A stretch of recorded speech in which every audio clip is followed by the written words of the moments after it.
Ce soir de Noël, j'ai entendu ma propre fille me traiter d'inutile devant toute la famille. Tout le monde a ri. Je me suis levée en silence. Ce que j'ai fait ensuite, elle ne l'oubliera jamais. Je m'appelle Noémie Charpentras. J'ai 60 ans. Et ce soir-là, assise à cette table décorée de bougies et de porcelaine fine, j'ai compris qu'un dîner de Noël pouvait briser une vie entière. Héloïse, ma fille unique, ma petite fille que j'avais portée dans mon ventre à 28 ans, venait de lever son verre de champagne et de prononcer ces mots avec un sourire léger, presque amusé. Ma belle-mère a tout construit toute seule. Elle est médecin, elle a 3 cabinets. Contrairement à ma mère, qui est une inutile. Le silence a duré 1 seconde, puis les rires ont éclaté. Son mari a souri. Mes petits cousins ont baissé les yeux. Ma sœur a regardé son assiette. Personne n'a dit un mot pour me défendre. J'ai posé ma serviette sur la table. Lentement. Mes mains tremblaient, mais je ne voulais pas qu'on le voie. Je me suis levée. « Excusez-moi », ai-je murmuré. Je suis sortie de cette maison, ma maison, celle que j'avais achetée avec mes propres économies il y a 20 ans, sans me retourner. Dehors, la neige tombait doucement sur Paris. Les guirlandes brillaient aux fenêtres des immeubles voisins. Les gens riaient, s'embrassaient sous les porches. Moi, je marchais dans le froid, les larmes gelées sur mes joues. Et dans ma tête, une seule question tournait en boucle. Comment en suis-je arrivée là? Comment cette petite fille que j'avais bercée toutes les nuits, pour qui j'avais renoncé à mes rêves, à mes voyages, à ma carrière, comment avait-elle pu me regarder dans les yeux et me traiter d'inutile? Je suis rentrée chez moi. Pas chez elle, chez moi. Dans mon appartement silencieux, j'ai retiré mes chaussures. J'ai allumé une petite lampe dans le salon. Et là, assise sur le canapé où j'avais passé tant de nuits blanches à bercer Héloïse quand elle était bébé, j'ai fait quelque chose que je n'avais jamais osé faire. J'ai pris mon téléphone et j'ai appelé mon avocat. « Maître Roussel, c'est Noémie Charpentras. Je sais qu'on est le 24 décembre, mais j'ai besoin de vous. Demain matin. C'est urgent. » Sa voix était calme, professionnelle. « Que puis-je faire pour vous, Madame Charpentras ?» J'ai respiré profondément. Je veux établir un contrat de location pour la maison du 16e arrondissement, celle où vit ma fille, et je veux annuler le virement mensuel de 4 000 € que je lui verse depuis 2 ans. Immédiatement. Il y a eu un silence, puis il a dit simplement « Compris, je m'en occupe dès demain matin. » J'ai raccroché. Et pour la première fois depuis des années, j'ai senti quelque chose en moi se réveiller. Ce n'était pas de la colère, ce n'était pas de la vengeance, c'était de la dignité. Parfois, on fait confiance à ceux qui ne la méritent pas. Et vous, avez-vous déjà été déçu par quelqu'un que vous aimiez? Racontez-moi votre histoire dans les commentaires. J'aimerais vous lire. Pour comprendre ce qui s'est passé ce soir de Noël, il faut que je vous ramène en arrière. 32 ans en arrière. J'avais 28 ans quand Héloïse est née. C'était un matin de printemps, en avril 1993. Les cerisiers fleurissaient dans les jardins du Luxembourg. Paris sentait le lilas et le pain frais. Je travaillais comme assistante de direction dans une entreprise d'import-export. Mon salaire n'était pas énorme, mais il était stable. J'avais des projets. Je voulais voyager, ouvrir ma propre agence, peut-être même partir vivre à l'étranger quelques années. Et puis Héloïse est arrivée. Son père est parti 3 mois après sa naissance. Il a dit qu'il n'était pas prêt, qu'il avait besoin de se trouver. Je ne l'ai jamais revu. Alors je me suis retrouvée seule. Seule avec un bébé qui pleurait toutes les nuits, un loyer à payer, et des rêves qui se dissolvaient comme du sucre dans l'eau. Mais je n'ai jamais baissé les bras. J'ai travaillé, j'ai économisé, j'ai renoncé au restaurant, aux sorties, aux voyages. Pendant que mes amis partaient en Italie ou en Grèce, moi je restais à Paris, à compter chaque euro, à mettre de côté pour l'avenir d'Héloïse. Quand elle avait 5 ans, j'ai acheté mon premier appartement. Un petit 2 pièces dans le 11e arrondissement. Rien de luxueux, mais c'était à nous. Héloïse dormait dans la chambre, moi sur le canapé du salon. Je me souviens de ses petites mains qui me réveillaient le matin, de ses cheveux bouclés qui sentaient la lavande, de ses rires quand je la portais sur mes épaules dans les rues de Paris. Elle disait toujours « Maman, tu es la plus forte du monde ». Et moi, je la serrais contre moi en pensant que tout cela avait un sens, que chaque sacrifice, chaque nuit blanche, chaque renoncement, tout cela construisait quelque chose de beau. J'ai continué à travailler, à économiser, à grimper les échelons. 15 ans plus tard, quand Héloïse avait 20 ans, j'ai réussi à acheter une maison dans le 16e arrondissement. Une vraie maison, avec un jardin, 3 chambres, des moulures au plafond. C'était mon rêve, mon accomplissement. Je l'ai acheté pour nous, pour qu'Héloïse ait un endroit stable, un lieu où elle pourrait toujours revenir, où elle serait toujours chez elle. Elle venait de commencer ses études de commerce. Elle était brillante, ambitieuse, pleine de vie. Et moi, j'étais fière. Fière de ce que j'avais construit. Fière de la femme qu'elle devenait. Nous prenions le thé ensemble le dimanche après-midi, dans le salon qui donnait sur le jardin. Elle me racontait ses cours, ses projets, ses amis. Je l'écoutais en regardant les roses que j'avais plantées près de la terrasse. Et je me disais que tout cela en valait la peine. Que tous mes sacrifices avaient porté leurs fruits. Mais il y avait déjà, à cette époque, quelque chose que je n'avais pas vu. Un petit détail. Une fêlure à peine visible. Un jour, alors qu'elle avait 22 ans, elle est rentrée avec une amie de la faculté. Elle riait dans le jardin. J'ai apporté des citrons pressés. Et j'ai entendu son amie lui dire « Tu as tellement de chance, Héloïse. Ta mère t'a tout donné. » Héloïse a haussé les épaules. Elle n'avait pas grand-chose à faire d'autre de toute façon. Elle a dit ça en souriant, légèrement, comme si ce n'était rien. Moi, debout dans l'encadrement de la porte, un plateau entre les mains, je me suis figée.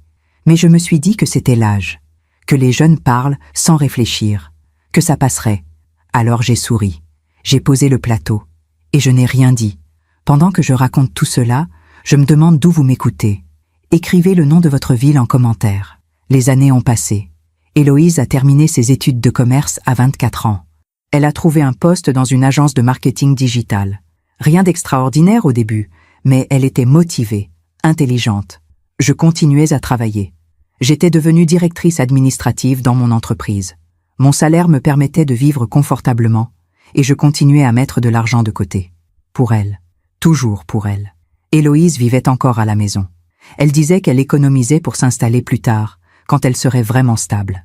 Je ne lui demandais pas de loyer. C'était ma fille. Ma maison était la sienne. Le dimanche, nous déjeunions ensemble. Je préparais son plat préféré, un poulet rôti aux herbes de Provence, et nous mangions dans le jardin quand il faisait beau. Mais quelque chose avait changé. Elle parlait de moins en moins de son travail, de plus en plus de ses collègues, de leurs voitures, de leurs vacances aux Maldives, de leurs appartements dans le Marais. Un soir, elle est rentrée avec des sacs de shopping, des marques que je reconnaissais. Sandro, Mage, Isabelle Marant. « Tu as eu une augmentation ?» ai-je demandé en souriant. Elle a haussé les épaules. « Non, mais tout le monde s'habille comme ça au bureau. Je ne peux pas arriver en Zara. » Je n'ai rien dit, mais dans ma tête, je calculais. Ces vêtements représentaient facilement 1 000 €, peut-être plus. Elle gagnait 2 000 € par mois. Quelques semaines plus tard, elle m'a demandé si je pouvais lui prêter 500 €, juste pour finir le mois. « Je te rembourse le mois prochain. » J'ai dit oui, évidemment. Le mois suivant, elle ne m'a pas remboursé, et je n'ai pas osé demander. Puis elle a rencontré Julien. C'était en 2021. Elle avait 28 ans, lui 32. Il travaillait dans la finance. Costume impeccable, montre suisse, voiture allemande. Il venait d'une famille aisée, du 16e arrondissement. Sa mère, Brigitte, était médecin. Elle possédait 3 cabinets de dermatologie à Paris. Héloïse était fascinée. Elle parlait de Brigitte comme d'une héroïne, de sa carrière, de ses propriétés, de ses voyages, de son élégance. « Tu sais, maman, Brigitte a tout construit elle-même. Elle n'a jamais eu besoin de personne. » Je souriais en l'écoutant. Mais chaque fois qu'elle disait ça, c'était comme une petite lame qui s'enfonçait dans ma poitrine. Parce que moi aussi, j'avais tout construit moi-même. Mais apparemment, ce n'était pas suffisant. Ils se sont mariés en 2023. Une belle cérémonie dans un château de la Loire. J'ai payé la moitié des frais, 30 000 €. Brigitte a payé l'autre moitié en souriant, avec cette assurance tranquille des gens qui n'ont jamais compté. Après le mariage, Héloïse et Julien se sont installés dans ma maison. Juste temporairement, maman. Le temps qu'on trouve un appartement. Le marché est compliqué en ce moment. J'ai dit oui, encore une fois. Je suis retournée vivre dans mon petit appartement du 11e. Celui où Héloïse avait grandi, celui où je dormais sur le canapé quand elle était petite. Et je leur ai laissé la maison, gratuitement. C'est juste pour quelques mois, répétait-elle. Mais au fond de moi, quelque chose me disait que ces quelques mois n'auraient jamais de fin. Un dimanche, je suis venue déjeuner chez eux. Chez moi, en fait. Mais je n'osais plus dire « chez moi ». Brigitte était là, élégante, parfumée, un foulard Hermès noué autour du cou. Elle parlait de son nouveau cabinet, de ses investissements immobiliers. Héloïse l'écoutait avec des yeux brillants. Et moi, assise au bout de la table, je regardais les roses que j'avais plantées dans le jardin 10 ans plus tôt. Elles étaient toujours là, mais je me sentais étrangère dans ma propre maison. À la fin du déjeuner, alors que je m'apprêtais à partir, Héloïse m'a prise à part. « Maman, je sais que tu fais ce que tu peux. Mais tu comprends? Avec Julien, on a des projets. Et là, financièrement, c'est compliqué. Tu pourrais nous aider un peu ?» J'ai regardé ma fille. Cette femme de 30 ans, mariée, avec un salaire, vivant gratuitement dans une maison qui valait 700 000 €. Et j'ai dit « Combien ?» Elle a souri. « 4 000 € par mois. Juste pour 2 ou 3 ans. Le temps qu'on se stabilise. » Je suis rentrée chez moi ce soir-là avec un poids énorme sur la poitrine. 4 000 € par mois. 48 000 € par an. C'était presque la moitié de mon salaire. Mais c'était ma fille, ma petite Héloïse. Alors j'ai dit oui. Et pendant 2 ans, chaque mois, j'ai versé 4 000 € sur son compte. Pendant 2 ans, j'ai renoncé aux vacances, au restaurant, aux petits plaisirs. Pendant 2 ans, je me suis dit que c'était temporaire, que ça passerait, qu'elle finirait par comprendre. Mais ce soir de Noël, j'ai compris que je m'étais trompée. Les 2 années qui ont suivi le mariage d'Héloïse ont été les plus difficiles de ma vie. Pas à cause de l'argent lui-même. J'avais appris depuis longtemps à vivre avec peu, mais à cause du silence. Chaque mois, je transférais 4 000 € sur le compte d'Héloïse. Et chaque mois, je recevais un message bref. « Merci, maman. » Rien de plus. Pas de nouvelles, pas d'appels, pas de déjeuner du dimanche comme avant. Je vivais dans mon petit appartement du 11e arrondissement, celui où elle avait grandi. Les murs étaient restés les mêmes, avec cette tapisserie jaune pâle que je n'avais jamais eu le courage de changer. Le soir, je mangeais seule devant la télévision. Des soupes en sachet, des pâtes au beurre, des choses simples. Je travaillais toujours. J'avais 60 ans maintenant, mais je n'avais pas les moyens de prendre ma retraite. Pas avec ces 4 000 € qui partaient chaque mois. Parfois, je passais devant ma maison du 16e, juste pour la voir de loin. Les volets étaient toujours impeccables, le jardin bien entretenu. J'apercevais parfois Julien qui sortait en costume, sa mallette à la main. Mais je ne sonnais jamais. J'avais peur de déranger. Peur qu'Héloïse me trouve envahissante. Alors je continuais ma route, les mains dans les poches, en me disant que c'était normal, que les enfants grandissent, qu'ils ont leur vie. Un jour, j'ai croisé une de mes anciennes collègues dans la rue.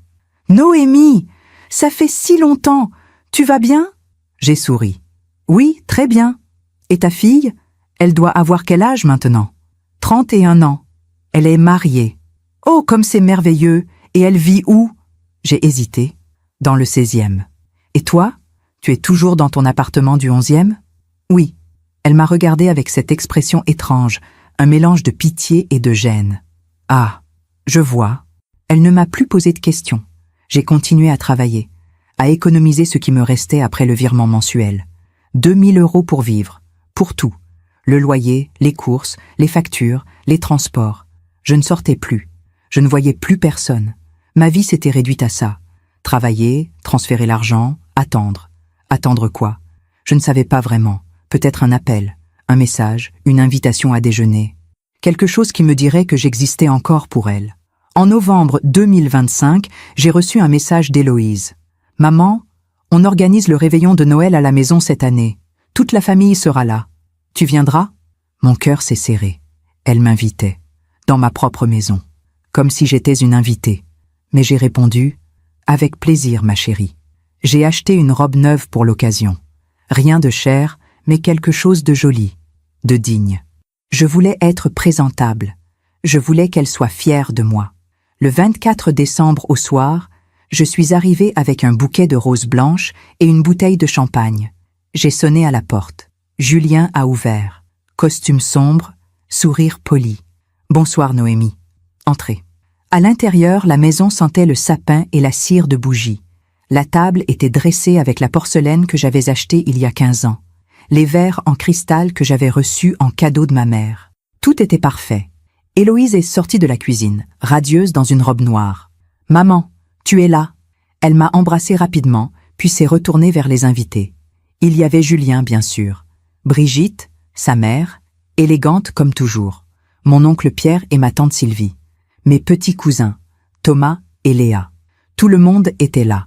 J'ai pris place au bout de la table. La place qu'on donne aux invités de courtoisie. Le dîner a commencé. On a parlé de tout et de rien. Des vacances, du travail, des projets. Brigitte racontait son dernier voyage en Toscane. Elle avait acheté une villa là-bas. Un petit investissement, disait-elle en souriant. Héloïse l'écoutait avec admiration. Moi, je mangeais en silence. Et puis, au milieu du repas, alors qu'on servait le champagne, Héloïse s'est levée. Elle a levé son verre. Je voudrais porter un toast à Brigitte, ma belle-mère, qui m'a tellement appris. Tout le monde a souri. Et puis elle a ajouté, avec ce petit rire léger qui me hante encore, « Ma belle-mère a tout construit toute seule. Elle est médecin, elle a 3 cabinets. Contrairement à ma mère, qui est une inutile. » Le silence a duré une seconde. Puis les rires ont éclaté. Julien a ri. Brigitte a souri derrière sa main. Mes cousins ont baissé les yeux, gênés. Ma tante a regardé son assiette. Personne n'a dit un mot. J'ai posé ma serviette, lentement. Mes mains tremblaient, mais je ne voulais pas qu'on le voie. Je me suis levée. « Excusez-moi », ai-je murmuré, et je suis sortie. Je me demande encore si j'ai fait le bon choix. Et vous, qu'auriez-vous fait à ma place?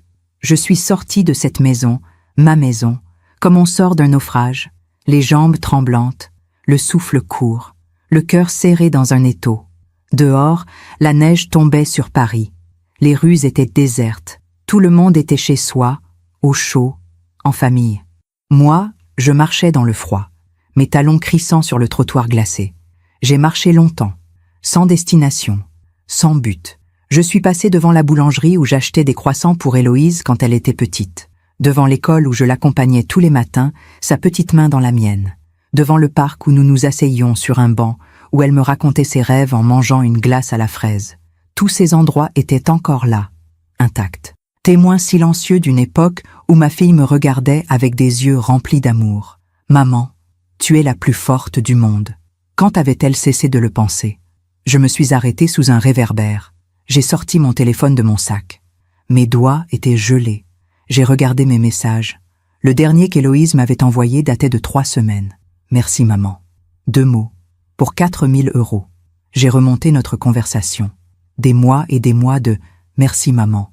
Rien d'autre. Pas de « Comment vas-tu » Pas de « Tu me manques » Pas de « On pourrait déjeuner ensemble dimanche » Juste « Merci maman ». Comme on remercie un distributeur automatique, j'ai continué à faire défiler les messages. Plus haut, plus loin dans le temps. Février 2024, 1 an plus tôt. « Maman, Brigitte nous a invités à Megève pour le week-end. Elle a un chalet là-bas. C'est magnifique. Elle nous emmène skier. » J'avais répondu « C'est merveilleux, ma chérie. Profite bien. » Mars 2024. Maman, Brigitte nous a fait découvrir un restaurant incroyable. 2 étoiles Michelin. Elle connaît le chef personnellement. Comme c'est agréable. Mai 2024. Maman, Brigitte nous a offert un week-end à Venise pour notre anniversaire de mariage. Elle est tellement généreuse. Quelle belle attention. Juillet 2024. Maman, Brigitte dit qu'elle pourrait me recommander dans son réseau professionnel. Elle connaît tellement de gens influents. C'est formidable, ma chérie. À chaque fois, Brigitte, toujours Brigitte, la femme qui avait tout, la femme qui avait réussi, la femme qui n'avait besoin de personne. Et moi, qu'est-ce que j'étais devenue dans les yeux de ma fille? Une ombre, un porte-monnaie, une présence embarrassante qu'on garde à distance. J'ai remonté encore plus loin, septembre 2023, juste après le mariage. Maman, Brigitte dit que la maison du 16e est parfaite pour démarrer notre vie de couple. Elle trouve que tu as fait un très bel investissement. Un très bel investissement. Pas « Merci maman de nous laisser vivre dans ta maison gratuitement ». Pas « Tu es généreuse maman ?» Non, un investissement. Comme si cette maison n'était qu'un placement financier. Pas le fruit de 20 ans d'économie, de renoncement, de nuits blanches à calculer comment payer les traites. J'ai continué à chercher. Juin 2023, avant le mariage, un message vocal. Je l'avais écouté une fois, rapidement, en sortant du travail. Je ne me souvenais plus de ce qu'il disait. J'ai appuyé sur play. La voix d'Héloïse a résonné dans la nuit glacée. « Maman, je suis avec Brigitte et Julien. On parle de l'organisation du mariage. Brigitte propose de payer la moitié. Elle dit que c'est normal, que c'est comme ça dans les familles bien organisées. Tu pourras payer l'autre moitié, n'est-ce pas ? 30 000 euros, ça devrait aller pour toi. Rappelle-moi. Bisous. Ça devrait aller pour toi. 30 000 euros, l'équivalent de 10 mois de salaire après impôt. 10 mois de ma vie. Et elle disait ça comme on demande à quelqu'un de passer acheter du pain. Ça devrait aller pour toi. J'ai fermé les yeux. La neige tombait toujours. Mes cheveux étaient trempés. Mes pieds gelés dans mes chaussures. Mais je ne sentais rien. Tout ce que je sentais, c'était ce vide immense qui s'ouvrait dans ma poitrine.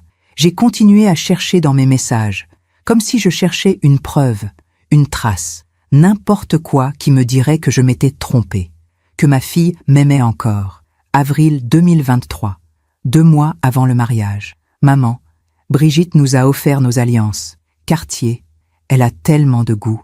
Janvier 2023. Maman, Brigitte dit que je devrais faire un MBA. Elle pourrait me recommander dans son réseau. Novembre 2022.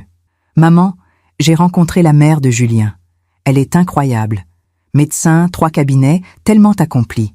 Elle m'impressionne vraiment. Octobre 2022. Maman, Brigitte m'a invitée à déjeuner. Juste nous deux. Elle veut apprendre à me connaître. Elle est tellement classe. Classe. Impressionnante. Accomplie. Généreuse. Tous ces mots qu'Héloïse utilisait pour décrire Brigitte. Et moi, quels mots utilisait-elle pour me décrire? Je n'ai pas eu besoin de chercher longtemps.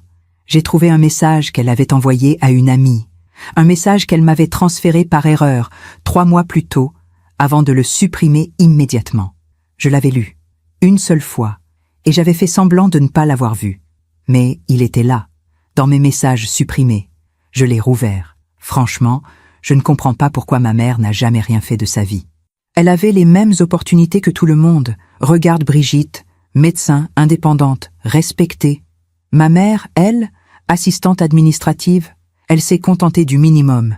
Et maintenant, elle me fait culpabiliser parce que je lui demande de l'aide, comme si c'était ma faute qu'elle n'ait pas fait mieux. J'ai relu ces mots. 1 fois, 2 fois, 3 fois. Elle s'est contentée du minimum, comme si c'était ma faute qu'elle n'ait pas fait mieux. J'ai refermé mon téléphone. J'ai regardé le ciel noir, les flocons qui tombaient sans bruit. Et pour la première fois depuis des années, j'ai pleuré. Pas de petites larmes discrètes. Non. J'ai pleuré comme on pleure une mort. Comme on pleure quelqu'un qu'on a perdu et qu'on ne retrouvera jamais. Parce que la petite fille qui me serrait dans ses bras en disant « Maman, tu es la plus forte du monde » était morte. Et à sa place, il y avait une femme de 32 ans qui me trouvait inutile. Je suis rentrée chez moi. Dans mon petit appartement du 11e arrondissement. J'ai retiré mes chaussures trempées, ma robe mouillée. J'ai enfilé un peignoir. Je me suis assise sur le canapé. Le même canapé où je dormais quand Héloïse était bébé. Le même canapé où je la berçais toutes les nuits en chantant des berceuses. Et là, dans le silence de cette nuit de Noël, j'ai compris quelque chose. J'ai compris que je m'étais trompée. Toutes ces années, je m'étais dit que mes sacrifices avaient un sens, que l'amour suffirait, que si je donnais assez, elle comprendrait. Mais l'amour ne suffit pas quand l'autre ne voit pas ce que vous avez donné, quand l'autre pense que vous n'avez rien fait d'autre parce que vous n'aviez rien d'autre à faire. J'ai regardé mon téléphone posé sur la table basse. Minuit moins 10. Dans 10 minutes, ce serait Noël. Et pour la première fois de ma vie, j'allais passer Noël seule. Non, pas seule. J'allais passer Noël avec moi-même, avec ma dignité, avec ce qu'il me restait de respect pour la femme que j'étais. J'ai pris mon téléphone et j'ai composé un numéro. Une sonnerie, 2 sonneries. Allô? La voix était claire, professionnelle, malgré l'heure tardive. Maître Roussel? C'est Noémie Charpentras. Je sais qu'on est le 24 décembre et je suis désolée de vous déranger, mais j'ai besoin de vous. Demain matin, c'est urgent. Un silence. Que puis-je faire pour vous, Madame Charpentras? J'ai respiré profondément et j'ai dit les mots que je n'aurais jamais cru pouvoir prononcer un jour. Je veux établir un contrat de location pour la maison où vit ma fille, la maison du 16e arrondissement, et je veux annuler le virement mensuel de 4 000 € que je lui verse depuis 2 ans. Immédiatement. Dès demain matin.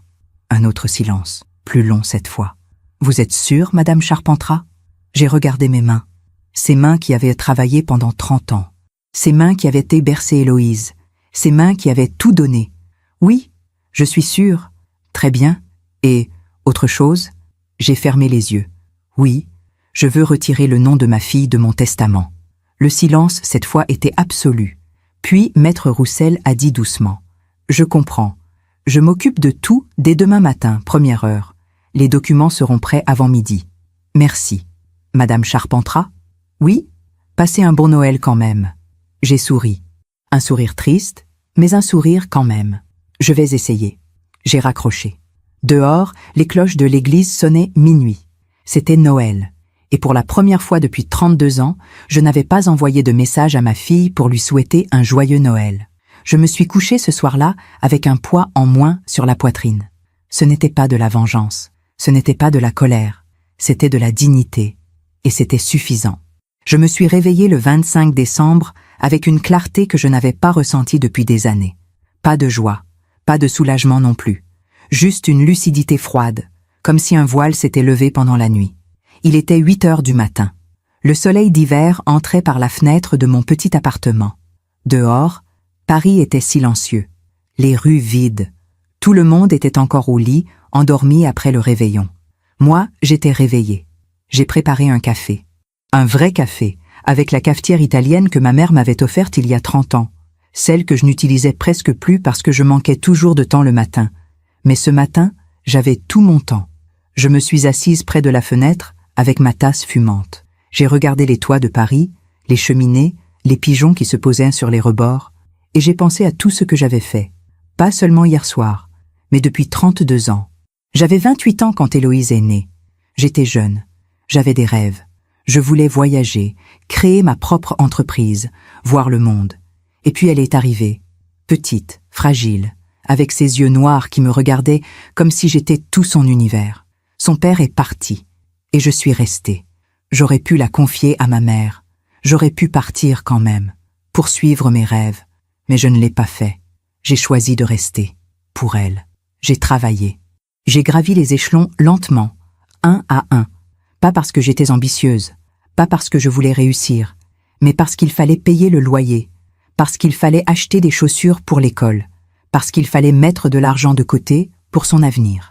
Pendant que mes collègues sortaient boire des verres après le travail, moi, je rentrais directement à la maison, pour préparer le dîner, pour l'aider à faire ses devoirs, pour l'aborder. Pendant que mes amis partaient en week-end à Rome ou à Barcelone, moi je restais à Paris, parce que je n'avais pas les moyens, parce que chaque euro comptait. J'ai acheté mon premier appartement à 33 ans, un petit 2 pièces dans le 11e, rien de luxueux, juste un endroit où Héloïse pourrait avoir sa propre chambre. Elle dormait dans le lit, moi sur le canapé du salon. Pendant 7 ans, j'ai dormi sur ce canapé.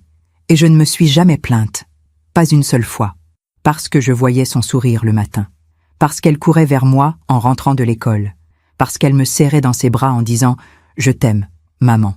À 40 ans, j'ai eu une promotion, directrice administrative. Mon salaire a augmenté. Pas énormément, mais suffisamment pour commencer à économiser sérieusement. J'ai mis de côté pendant 8 ans, chaque mois, sans faillir.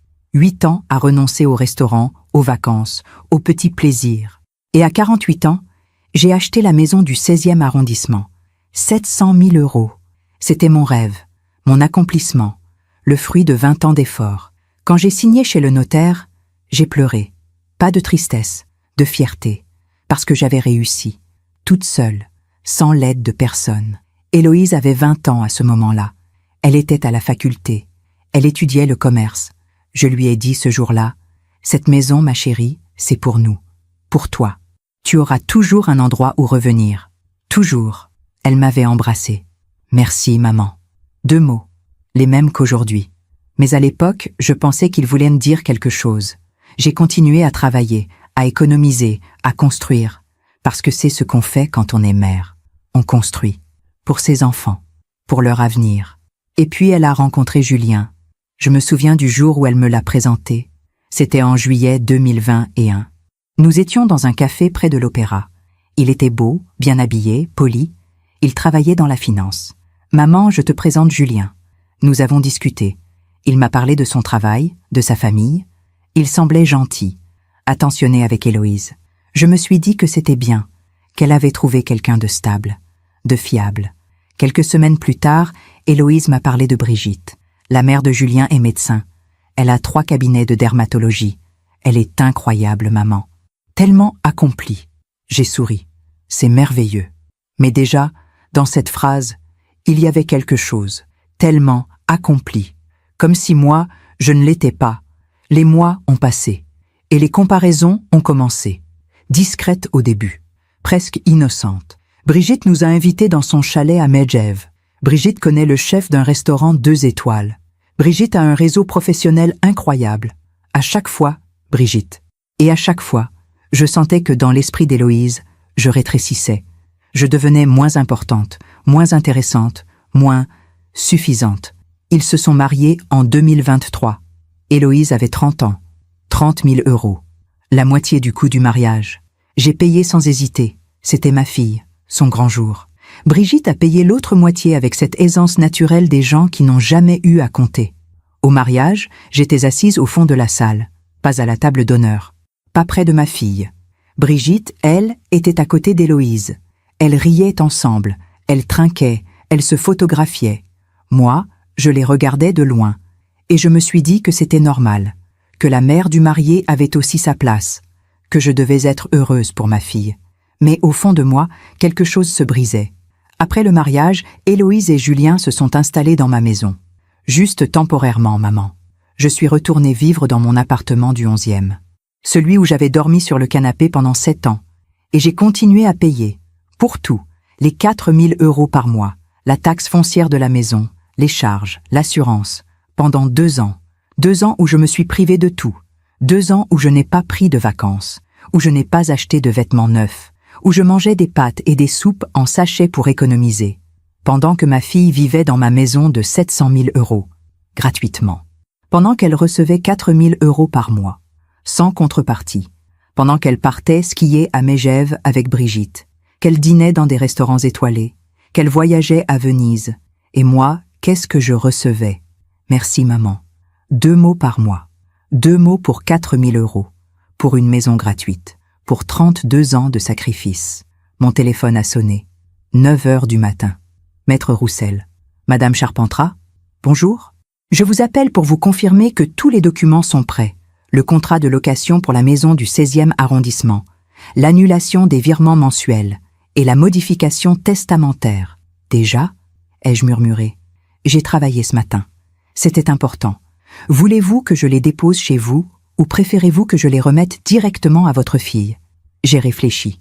Remettez-les directement à Héloïse, à 10 heures. Très bien. Et pour l'annulation des virements? Contactez la banque immédiatement.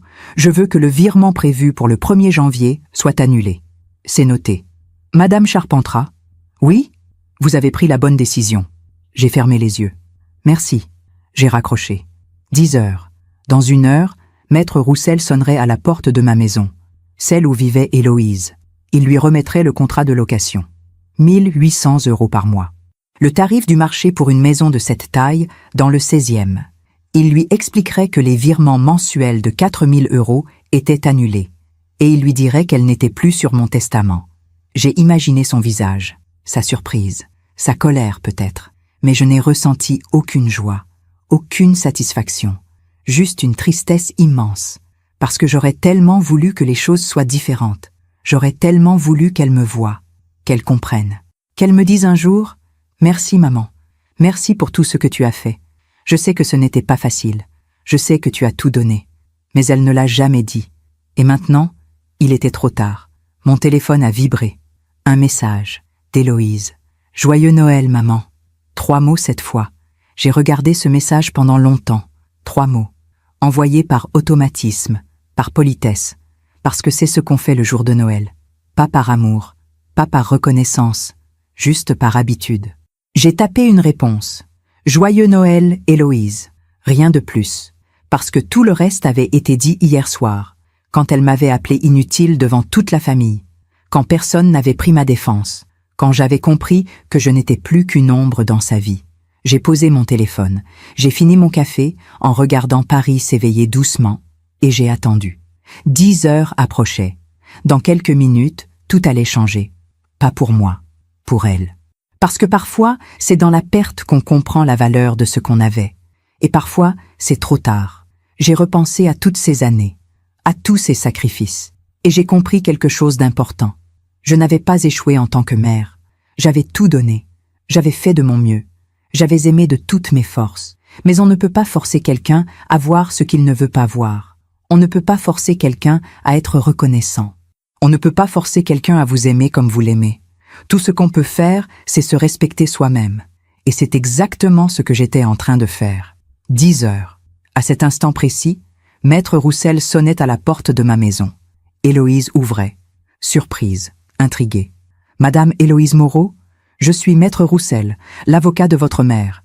J'ai des documents à vous remettre. » Je ne pouvais pas la voir, mais je l'imaginais.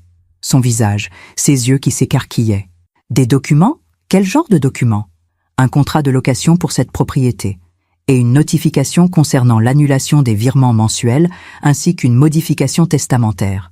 Silence. Quoi? Votre mère souhaite formaliser votre occupation de cette maison.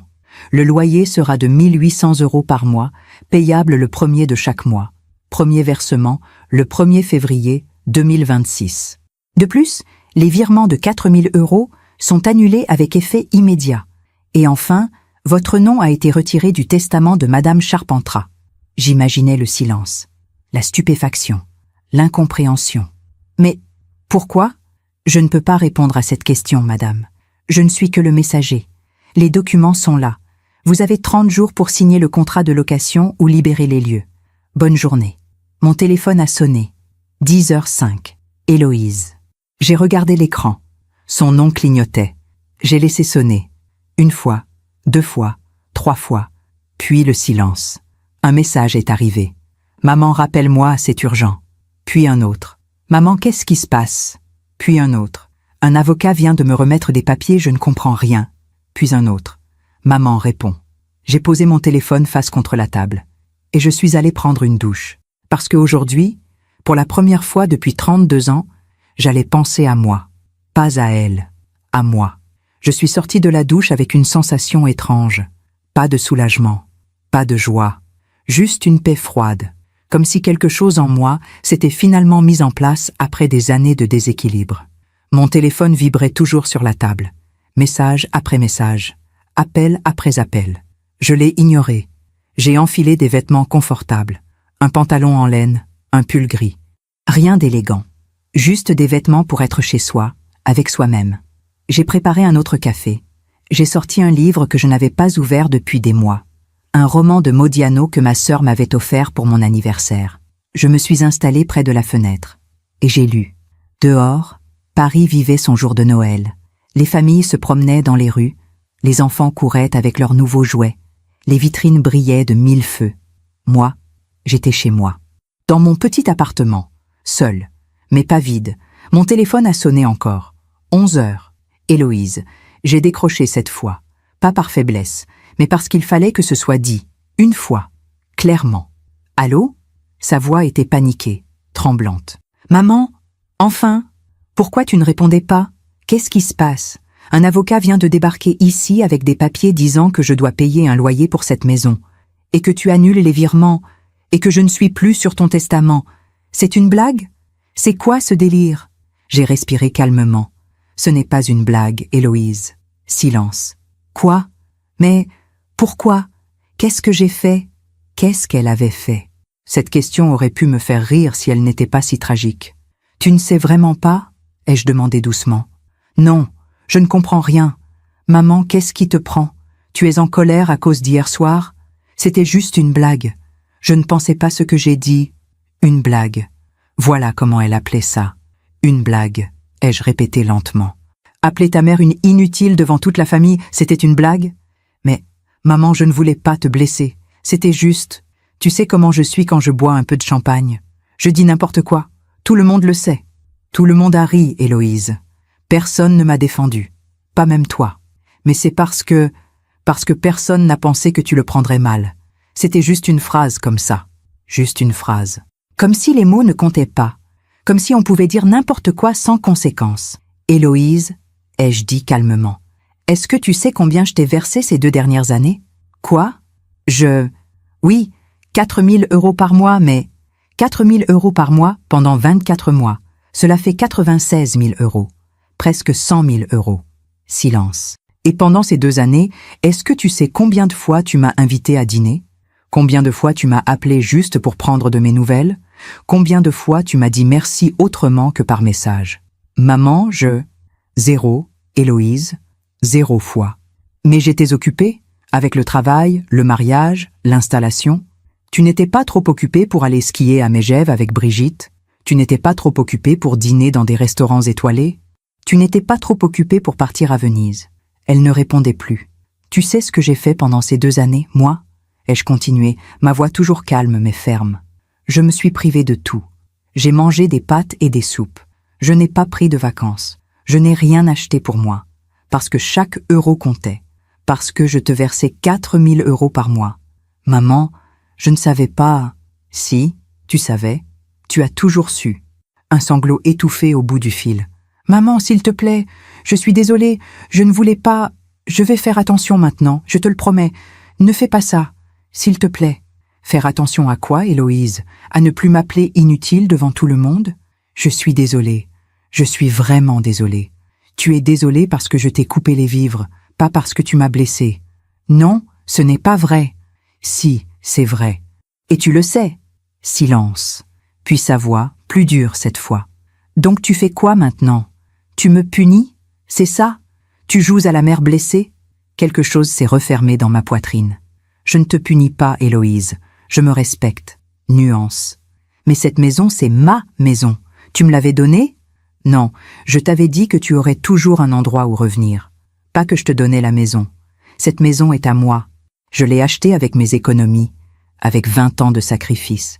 Et maintenant, si tu veux y vivre, tu payeras un loyer, comme tout le monde. Un loyer?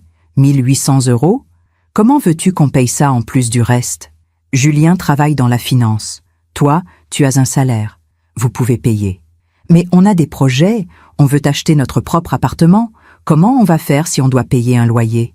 Comme j'ai fait, moi, en travaillant, en économisant, en renonçant à certaines choses. C'est facile à dire pour toi. Toi, tu n'avais pas de belle-mère qui... Elle s'est arrêtée net. Trop tard. Qui quoi, Héloïse? Qui a réussi? Qui a construit une carrière? Qui t'impressionne? Silence. Tu sais ce qui est drôle? Ai-je repris. Brigitte a effectivement tout construit toute seule. Mais moi aussi. La différence, c'est que Brigitte est médecin et que moi, j'étais assistante administrative. Mais nous avons toutes les deux travaillé. Nous avons toutes les deux sacrifié. Nous avons toutes les deux construit nos vies, pierre par pierre. Maman. Sauf que Brigitte, elle, n'a jamais eu à dormir sur un canapé pendant 7 ans parce qu'elle donnait sa chambre à sa fille. Brigitte n'a jamais eu à renoncer à ses rêves pour élever un enfant seul. Brigitte n'a jamais eu à compter chaque euro pendant 30 ans. Ma voix tremblait maintenant. Pas de colère, de tristesse. Mais apparemment, tout ça ne compte pas. Parce que je ne suis qu'une assistante administrative, parce que je n'ai pas 3 cabinets médicaux, parce que je ne suis qu'une... Comment as-tu dit déjà? Une inutile. Maman, arrête. Non, Héloïse. C'est toi qui vas arrêter. Arrêter de me prendre pour acquise. Arrêter de penser que je te dois quelque chose. Arrêter de me comparer à Brigitte. Elle pleurait maintenant. Je l'entendais. Et une partie de moi, cette partie maternelle qui avait bercé cette petite fille pendant 32 ans, voulait la consoler. Voulait dire « Ce n'est rien, ma chérie, on va arranger ça. » Mais je ne pouvais plus. Tu as 30 jours pour signer le contrat de location ou libérer la maison. Ai-je dit calmement. C'est à toi de décider. Et les 4 000 €, c'est terminé. Mais comment je vais faire? Comme toutes les femmes de ton âge. Tu travailles, tu économises. Tu te débrouilles. Maman, s'il te plaît. Héloïse, j'ai 60 ans. J'ai travaillé toute ma vie. Je me suis sacrifiée toute ma vie. Et maintenant, il est temps que je vive pour moi. Donc tu m'abandonnes, c'est ça? Ce mot m'a frappé comme une gifle. Abandonner. Moi qui n'avais jamais abandonné personne. Moi qui avais tout donné.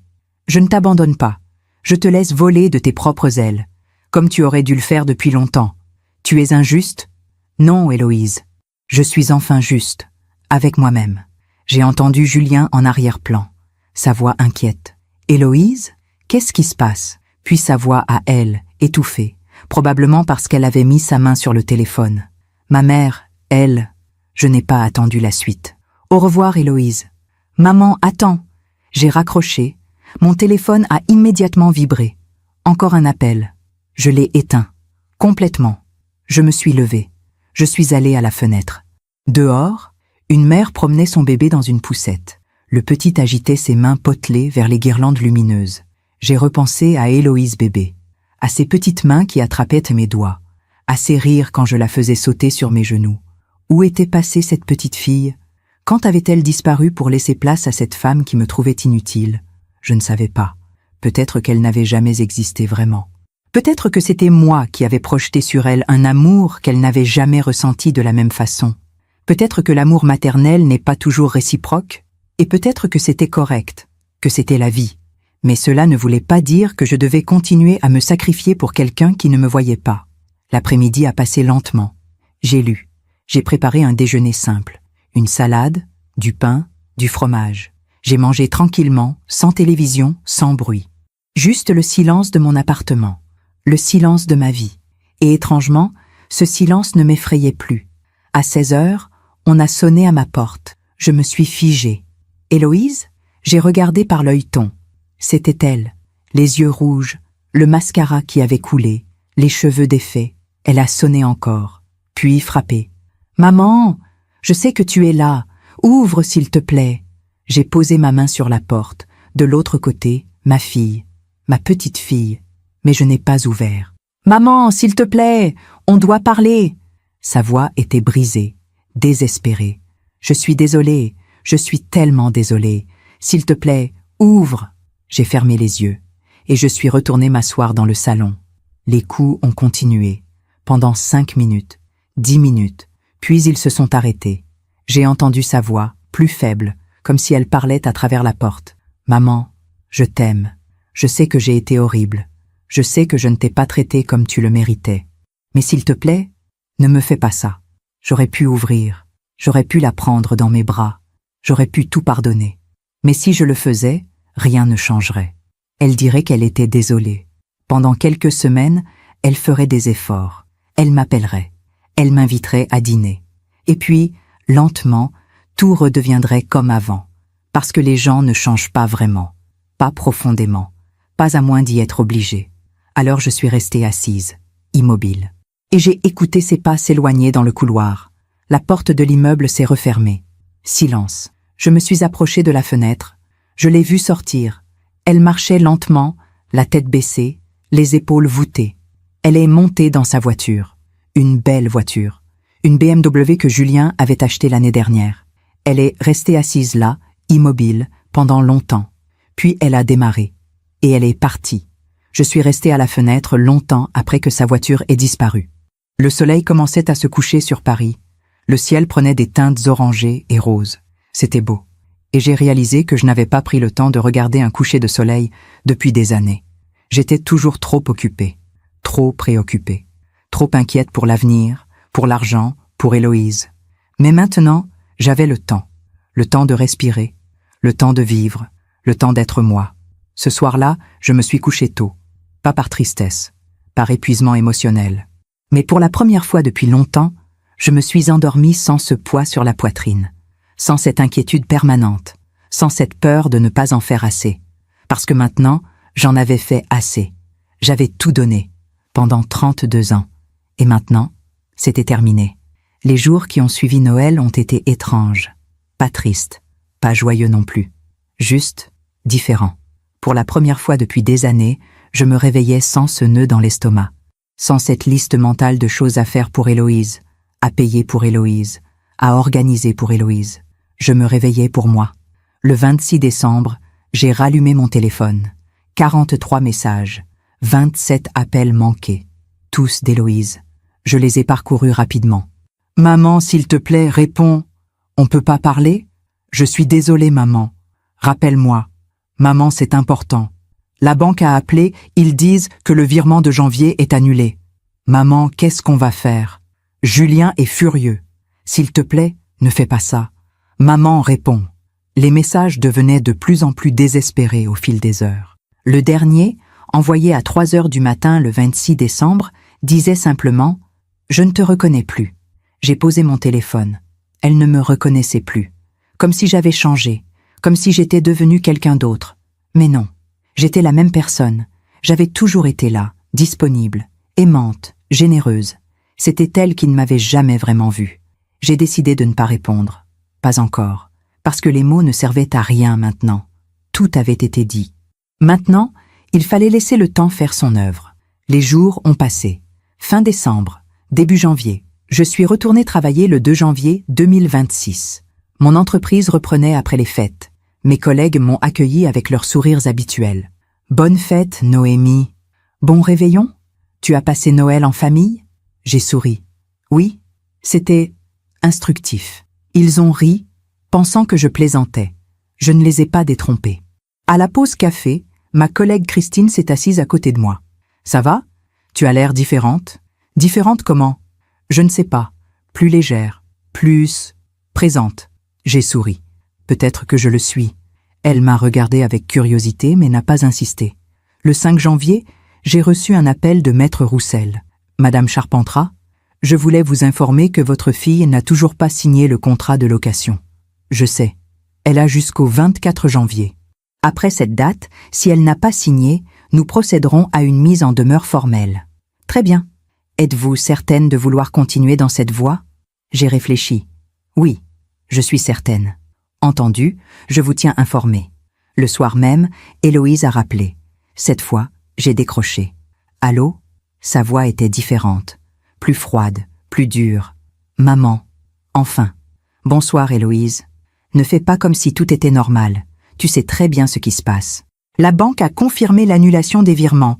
Julien a reçu le contrat de location. Tu es sérieuse? Tu vas vraiment jusqu'au bout? Oui. Silence. Tu sais ce que ça veut dire pour nous? On avait prévu d'acheter un appartement cette année. On avait des projets. Et maintenant, on va devoir payer 1 800 € de loyer en plus de tout le reste. Comment tu veux qu'on économise? Vous trouverez une solution. C'est tout ce que tu as à dire? Qu'est-ce que tu veux que je dise, Héloïse?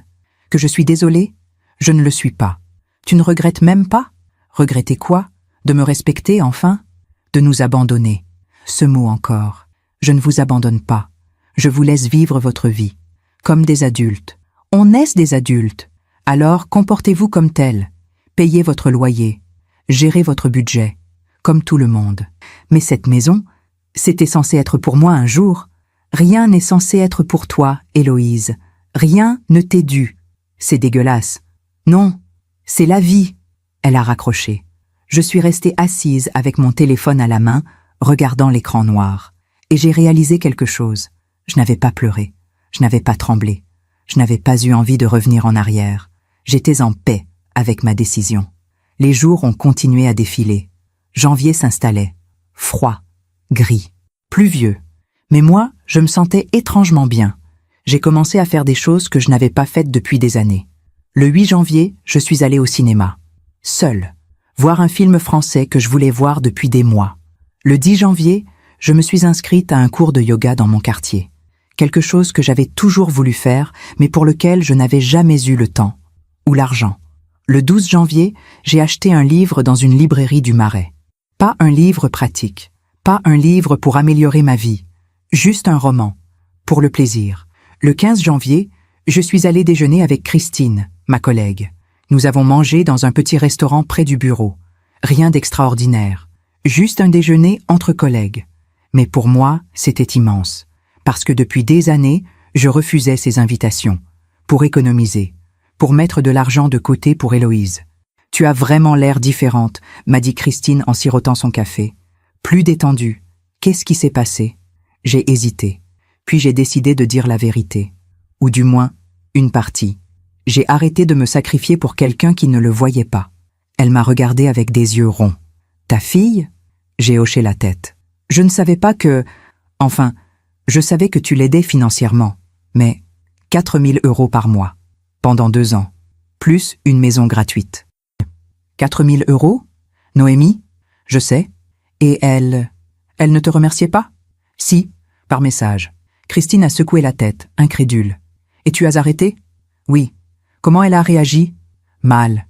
Elle va revenir, quand elle aura compris. Peut-être, peut-être pas. Et toi? Ça va? J'ai réfléchi. Oui, étrangement. Oui. Christine a posé sa main sur la mienne. Tu as fait ce qu'il fallait. » Ces mots simples m'ont réchauffé le cœur. Le 18 janvier, j'ai reçu un message de ma sœur, Sylvie. Elle était présente au dîner de Noël. Elle avait tout entendu. « Noémie, je voulais te dire que j'aurais dû te défendre ce soir-là. Je suis désolée.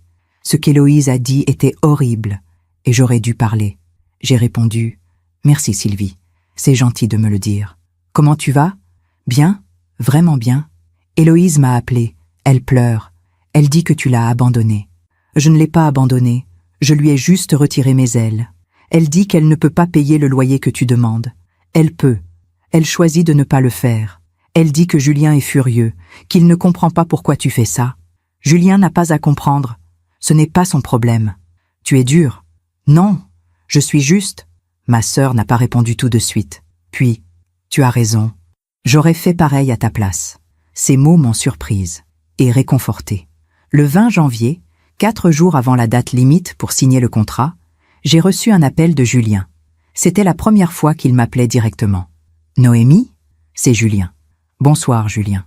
Je voulais vous parler de la situation. Je t'écoute. Écoutez, je comprends que vous soyez blessé par ce qu'Héloïse a dit. Mais ne pensez-vous pas que votre réaction est excessive ? Excessive ? Oui. Je veux dire, annuler les virements, demander un loyer, retirer Héloïse de votre testament, c'est beaucoup pour une phrase malheureuse. Une phrase malheureuse. Voilà comment il voyait ça. Julien, as-tu une idée de ce que j'ai donné à Héloïse ces 2 dernières années ? Oui, 4 000 € par mois, mais quoi ? Ce n'est pas de l'argent réel. Ce n'est pas un sacrifice. Non, ce n'est pas ce que je veux dire. Mais enfin, vous êtes sa mère. C'est normal d'aider ses enfants. C'est normal d'aider. Pas de tout donner sans jamais rien recevoir en retour. Vous receviez sa reconnaissance. Non, Julien. Je recevais un message par mois. Merci maman. 2 mots. Pour 4 000 €. Il ne répondait plus. Est-ce que toi, tu remercies ta mère tous les jours ? Est-ce que tu l'invites régulièrement ? Est-ce que tu prends de ses nouvelles ? Oui. Alors tu comprends la différence. Silence. Écoutez, Noémie, soyons pragmatiques. Nous ne pouvons pas payer 1 800 € de loyer en plus de tout le reste. Si vous maintenez cette exigence, nous devrons partir. Trouvez un appartement ailleurs. Et vous perdrez votre maison. Personne ne gagnera. Si je perds ma maison, au moins je la perdrai en gardant ma dignité. Donc, vous préférez perdre votre fille plutôt que de pardonner ? Je ne perds pas ma fille. C'est elle qui a décidé de me perdre le jour où elle m'a appelé inutile. Oh, bon sang, Noémie, elle s'est excusée. Que voulez-vous de plus ? Que voulez-vous, Julien ? Que je continue à payer pour que vous puissiez vivre confortablement ? Que je continue à me sacrifier pendant que vous skiez à Megève et dînez dans des restaurants étoilés ? C'est ma mère qui nous invite. Exactement. Ta mère, pas la mienne. Parce que ta mère, elle, a gardé assez d'argent pour profiter de la vie. Moi, je me suis vidée pour ma fille. Et regarde où ça m'a menée. Il n'a rien répondu. Julien, vous avez jusqu'au 24 janvier. Signez le contrat ou partez. À vous de choisir. J'ai raccroché. Mes mains tremblaient un peu. Pas de peur, d'adrénaline. Parce que pour la première fois, j'avais dit non. Clairement, fermement. Et ça faisait du bien. Le 22 janvier, 2 jours avant la date limite, Héloïse est revenue chez moi. J'ai vu sa voiture se garer devant l'immeuble depuis ma fenêtre. Elle est sortie. Elle a levé les yeux vers mon appartement, comme si elle savait que j'étais là, à la regarder. Elle est entrée dans l'immeuble. Elle a sonné. Je n'ai pas ouvert. Elle a sonné encore, frappé. « Maman, je sais que tu es là. S'il te plaît. » Sa voix était fatiguée, pas suppliante, juste fatiguée. « On va signer le contrat, d'accord ? On n'a pas le choix. On va payer le loyer. » J'ai fermé les yeux. « Mais je veux que tu saches que ce n'est pas juste. Ce que tu fais, ce n'est pas juste. Pas juste. » Elle pensait encore que c'était moi qui étais injuste. « On va payer. Parce qu'on n'a pas le choix. Mais ne crois pas que ça efface ce que tu nous fais. Ne crois pas que je vais oublier. » Elle est restée là encore quelques secondes. Puis, elle est partie. J'ai regardé sa voiture s'éloigner. Et j'ai compris. Elle allait payer le loyer. Mais pas parce qu'elle comprenait. Pas parce qu'elle regrettait. Juste parce qu'elle n'avait pas le choix. Et c'était suffisant. Parce que parfois, on ne peut pas forcer les gens à comprendre. On ne peut pas forcer les gens à changer. Tout ce qu'on peut faire, c'est poser des limites. Et les tenir. Le 24 janvier, Maître Roussel m'a appelé. « Madame Charpentras, Votre fille a signé le contrat de location. Le premier versement sera effectué le 1er février. Merci. Comment vous sentez-vous? En paix. C'est bien. C'est tout ce qui compte. Ce soir-là, je me suis préparé un vrai dîner. Pas des pâtes, pas de la soupe. Un vrai repas. Avec du saumon, des légumes rôtis, un verre de vin blanc. Je me suis installé à table, seule, et j'ai savouré chaque bouchée. Parce que ce repas, je l'avais payé avec mon argent à moi, pas l'argent que je devais mettre de côté pour Héloïse. Mon argent, ma vie, ma dignité, et ça n'avait pas de prix. Les mois ont passé, février, mars, avril, mai. Le printemps est arrivé sur Paris avec ses cerisiers en fleurs, ses terrasses qui se remplissaient, ses journées qui s'allongeaient. Et moi, je vivais. Pour la première fois depuis des années, je vivais vraiment. Chaque premier du mois, je recevais un virement de 1800 €. Le loyer d'Héloïse. Pas de message d'accompagnement. Pas de nouvelles. Juste l'argent. Au début, je regardais ces virements avec un pincement au cœur, parce qu'ils représentaient quelque chose de cassé. Une relation brisée. Mais avec le temps, j'ai appris à les voir différemment. Ils représentaient mon respect pour moi-même.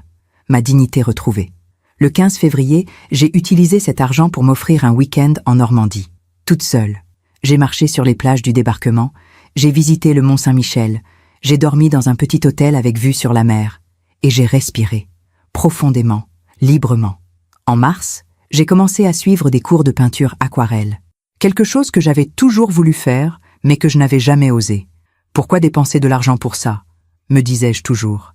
Il y a des choses plus importantes. Mais maintenant, je comprenais. Il n'y avait rien de plus important que de nourrir son âme. En avril, Christine m'a invité à une exposition au musée d'Orsay. Nous avons passé l'après-midi à admirer les impressionnistes. Puis, nous avons bu du thé dans un salon près de l'opéra. « Tu rayonnes », m'a-t-elle dit. « C'est incroyable, la transformation. » Je me suis retrouvée, ai-je répondu simplement. Ma vie s'était reconstruite, doucement, pierre par pierre. Pas une vie extraordinaire, pas une vie de luxe, juste une vie à moi. Pendant ce temps, je n'avais aucune nouvelle d'Héloïse. Pas d'appel, pas de message, rien. Juste les virements mensuels, froids, impersonnels. Ma sœur Sylvie m'appelait de temps en temps pour me donner des nouvelles. « Héloïse va bien », me disait-elle avec précaution. Enfin, je crois. Elle ne parle plus beaucoup. Et le loyer? Il paie. Mais apparemment, c'est tendu financièrement. Julien a dû réduire certaines dépenses. C'est bien. Ils apprennent à gérer un budget. Tu es vraiment sûre de toi, Noémie? Tu ne regrettes pas? Non, jamais. Et c'était vrai. Je ne regrettais rien. Fin avril, quelque chose s'est passé. Ma sœur m'a appelée, sa voix inquiète. Noémie, tu as entendu pour Héloïse? Mon cœur s'est serré. Quoi? Il lui est arrivé quelque chose? Non, rien de grave. Enfin, ça dépend comment on voit les choses. Elle a été licenciée. Licenciée? Oui. Son agence de marketing a fait des restructurations. Elle faisait partie des départs. J'ai fermé les yeux. Quand? Il y a 2 semaines. Elle ne voulait le dire à personne. Mais j'ai fini par l'apprendre par Julien. Comment elle va? Pas bien. Apparemment, elle cherche du travail, mais c'est compliqué. Le marché est difficile en ce moment. Et financièrement, c'est tendu, très tendu. Sans son salaire, il n'arrive plus à joindre les 2 bouts. Julien gagne bien sa vie, mais avec le loyer à payer maintenant, plus toutes les autres charges, ma sœur a hésité. Noémie, je sais que ce n'est pas mes affaires, mais tu ne voudrais pas... Enfin, peut-être que tu pourrais l'aider, juste temporairement, le temps qu'elle retrouve du travail. Non, Sylvie. Mais c'est ta fille? Justement, c'est ma fille, une adulte de 32 ans. Elle doit apprendre à gérer les difficultés, comme je l'ai fait à son âge. Tu avais un bébé à élever toute seule? Et elle a un mari. Elle n'est pas seule. Sylvie a soupiré. Tu es dure. Non, je suis réaliste. Si je l'aide maintenant, elle n'apprendra jamais. Elle pensera toujours que maman sera là pour rattraper les chutes. Et si elle tombe vraiment? Elle ne tombera pas. Elle est jeune, éduquée, intelligente. Elle va se relever. Ma sœur n'a rien ajouté. Mais après avoir raccroché, je suis restée assise longtemps, mon téléphone à la main. Héloïse avait perdu son travail. Une partie de moi, cette partie maternelle qui ne meurt jamais vraiment, voulait l'appeler, lui demander comment elle allait, lui proposer de l'aide. Mais je ne pouvais pas, parce que si je le faisais, tout recommencerait. Elle apprendrait que maman sera toujours là, qu'elle peut me traiter comme elle veut, me blesser comme elle veut, et maman reviendra toujours. Non. Il fallait qu'elle comprenne que les actions ont des conséquences, que le respect ne se négocie pas, que l'amour maternel n'est pas une permission pour tout prendre sans jamais rien donner. Le 1er mai est arrivé, jour du virement mensuel. À 10h du matin, j'ai vérifié mon compte. Rien. Pas de virement. J'ai attendu midi, puis 14h, puis 16h. Toujours rien. À 17h, j'ai appelé Maître Roussel. Le loyer n'a pas été versé. Je vais envoyer une mise en demeure. Attendez. Attendez? Oui. Donnez-leur encore quelques jours. Madame Charpentras, le contrat est clair. Le loyer doit être versé le 1er du mois. Je sais. Mais laissez-leur une semaine. Il a soupiré. Comme vous voulez. Le 3 mai, toujours rien. Le 5 mai, mon téléphone a sonné. Héloïse. J'ai hésité. Puis j'ai décroché. Allô? Maman. Sa voix était différente, brisée, fatiguée. Bonjour, Héloïse. Je t'appelle pour le loyer. On ne peut pas le payer ce mois-ci. Pourquoi? Tu sais pourquoi. Tu dois savoir. Sylvie a dû te dire. Elle m'a dit que tu avais perdu ton travail. Oui. Je suis désolée. Silence. Tu es désolée? C'est tout? Que veux-tu que je dise d'autre? Tu pourrais nous aider? Non. Maman, on n'a plus d'argent. On arrive à peine à payer les courses. Julien paie toutes les charges, mais avec son salaire seul, on ne peut pas tout couvrir. Vous allez devoir faire des choix. Quel choix? On a déjà tout réduit. On ne sort plus, on ne part plus en week-end, on mange des pâtes. Des pâtes. Comme moi pendant 2 ans. Bienvenue dans la vraie vie, Héloïse. Tu es cruelle. Non, je suis juste. Donc tu ne vas rien faire? Tu vas nous laisser nous débrouiller? Oui. Et si on ne peut pas payer le loyer? Alors vous devrez partir. Elle a éclaté en sanglots. Je ne te reconnais plus. Tu n'es plus ma mère. Ces mots auraient dû me blesser. Mais ils ne l'ont pas fait. Je suis toujours ta mère, Héloïse. Mais je ne suis plus ton porte-monnaie. Je te déteste. Tu as le droit. Elle a raccroché. J'ai posé mon téléphone. Mes mains ne tremblaient pas. Mon cœur ne se serrait pas. J'étais calme. Parce que j'avais fait ce qu'il fallait. Le 10 mai, toujours pas de loyer. Le 12 mai, Maître Roussel a envoyé la mise en demeure. Le 15 mai, j'ai reçu un appel de Julien. Noémie, il faut qu'on parle. Je t'écoute. On ne peut pas payer le loyer ce mois-ci. Ni le mois prochain, probablement. Héloïse n'a pas retrouvé de travail. Les entretiens ne donnent rien. Le marché est catastrophique. Je comprends. Donc vous comprenez qu'on a besoin d'un délai. Non. Non? Le contrat est clair. Pas de loyer. Vous partez. Vous êtes sérieuse? Vous allez expulser votre propre fille? Je ne vous expulse pas. Je vous demande de respecter un contrat que vous avez signé. C'est inhumain. Non, c'est la vie. Tous les locataires du monde perdent leur loyer. Pourquoi seriez-vous différent? Parce qu'Héloïse est votre fille. Et alors, ça lui donne le droit de vivre gratuitement, de me manquer de respect, de me traiter d'inutile? Il n'a rien répondu. Julien, j'ai vécu des moments difficiles dans ma vie. J'ai élevé Héloïse seule. J'ai travaillé dur. J'ai survécu. Et je ne suis pas morte. Héloïse survivra aussi. Vous ne savez pas ce qu'elle traverse. Si, je sais exactement. Parce que je l'ai vécu. En pire. Donc, c'est votre vengeance? La faire souffrir comme vous avez souffert? Non, c'est mon enseignement. Lui apprendre ce que la vie m'a appris. Que rien n'est gratuit. Que tout se mérite. Elle pleure tous les soirs. Ces mots m'ont touchée. Mais je suis restée ferme. Alors peut-être qu'elle comprendra enfin ce que j'ai ressenti pendant 32 ans. Vous êtes une mère indigne. Peut-être, mais au moins, je suis une femme digne. Il a raccroché. Le 20 mai, j'ai reçu un message d'Héloïse. On part. On a trouvé un appartement dans le 19e. Beaucoup plus petit. Beaucoup moins cher. On emménage la semaine prochaine. J'espère que tu es contente. Tu as gagné. J'ai lu ce message plusieurs fois. Tu as gagné. Non, je n'avais pas gagné. Personne n'avait gagné. Mais au moins, j'avais conservé quelque chose de précieux. Mon respect pour moi-même. Le 27 mai, ma sœur m'a appelé. Héloïse a déménagé. Je sais. Tu aurais dû voir leur appartement, Noémie. C'est minuscule. 40 mètres carrés. Un quartier bruyant. Loin de tout. C'est un début. Un début? Elle vivait dans une maison magnifique. Une maison qui n'était pas la sienne. Tu es vraiment sans cœur. Non, Sylvie. J'ai un cœur. Mais maintenant, il bat pour moi aussi, pas seulement pour les autres. Juin est arrivé. Et avec juin, quelque chose d'inattendu. Un après-midi, alors que je marchais dans le Luxembourg, j'ai croisé Brigitte, la mère de Julien. La femme parfaite, la femme accomplie. Elle était assise sur un banc, seule, regardant les enfants jouer près du bassin. Nos regards se sont croisés. Elle m'a reconnue. « Noémie ? Bonjour, Brigitte. Je peux m'asseoir ?» J'ai hésité. Puis j'ai fait signe que oui. Elle s'est assise à côté de moi. Nous sommes restées silencieuses un moment. Puis elle a parlé. Julien m'a raconté ce qui s'est passé. Ah, il est furieux contre vous. Héloïse aussi. Je sais. Moi, je voulais vous dire que je comprends. J'ai tourné la tête vers elle, surprise. Elle regardait toujours les enfants. J'ai entendu ce qu'Héloïse vous a dit ce soir de Noël. J'étais là. Et je n'ai rien dit. Je suis désolée. Je n'ai rien répondu. Elle vous a comparé à moi. Comme si j'étais mieux que vous. Comme si ma réussite valait plus que la vôtre. C'est ce qu'elle pense. Non, elle a tort.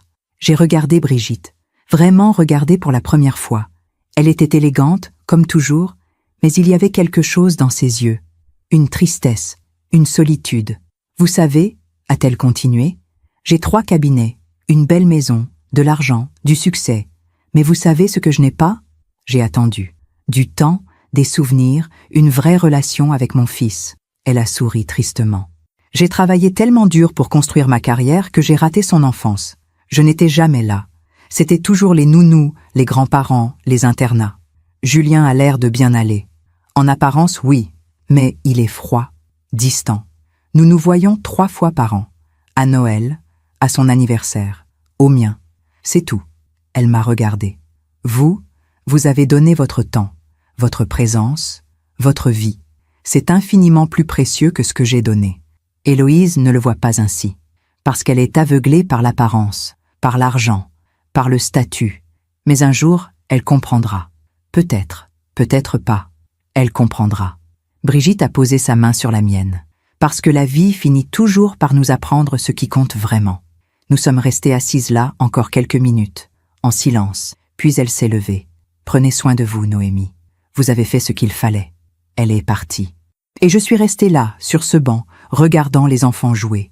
Et j'ai compris quelque chose. La justice n'est pas toujours immédiate. Parfois, elle prend du temps. Héloïse avait tout perdu. Sa maison, son confort, son sentiment de sécurité. Pas parce que je l'avais punie, mais parce que la vie lui avait montré ce que c'était de devoir se battre. Et peut-être, un jour, elle comprendrait. Peut-être qu'un jour, elle regarderait en arrière et verrait tout ce que j'avais fait. Peut-être. Ou peut-être pas. Mais au moins, moi, j'étais en paix. Parce que j'avais fait ce qu'il fallait faire. Je m'étais respectée. Et ça, personne ne pourrait me le retirer. L'été est arrivé sur Paris. Juillet 2026. 7 mois depuis ce soir de Noël où tout avait basculé. 7 mois depuis que j'avais décidé de me respecter. Les journées étaient longues et chaudes. Les Parisiens désertaient la ville pour les vacances. Moi, je restais. Mais cette fois, c'était par choix, pas par obligation. J'avais pris l'habitude de me promener tous les matins dans le Luxembourg. J'emportais un livre, un thermos de café, et je m'installais sur un banc à l'ombre des marronniers. C'était là, dans ce parc que j'avais traversé des milliers de fois quand Héloïse était petite, que je réfléchissais à tout ce qui s'était passé. Les gens me demandaient souvent « Tu regrettes ?» Ma sœur, Christine, mes anciennes collègues, et chaque fois, je répondais la même chose. Non, jamais, parce que c'était vrai. Je ne regrettais pas d'avoir posé des limites, je ne regrettais pas d'avoir exigé du respect, je ne regrettais pas de m'être choisie, enfin, mais cela ne voulait pas dire que mon cœur n'avait pas mal. Parce qu'une mère ne cesse jamais d'aimer, même quand l'amour fait mal, même quand l'amour n'est pas rendu comme on le voudrait. Le 15 juillet, j'ai eu 61 ans. 1 an de plus que lors de ce fatidique soir de Noël. Christine m'a invité à dîner dans un petit restaurant italien du 5e arrondissement. Nous avons ri, bu du vin, parlé de tout et de rien. « Tu vas prendre ta retraite bientôt ?» m'a-t-elle demandé. « Dans quelques années. J'ai encore le temps. Et tu feras quoi ? Je voyagerai. Je verrai toutes ces choses que je n'ai jamais eu le temps de voir. L'Italie, la Grèce, peut-être le Japon. Toute seule ? Pourquoi pas ? J'ai été seule toute ma vie. Au moins maintenant, je le choisis. Elle a souri. Tu es incroyable, Noémie. Non, je suis juste une femme qui a appris à ne plus s'oublier. Le 20 juillet, j'ai reçu un message inattendu. De Brigitte.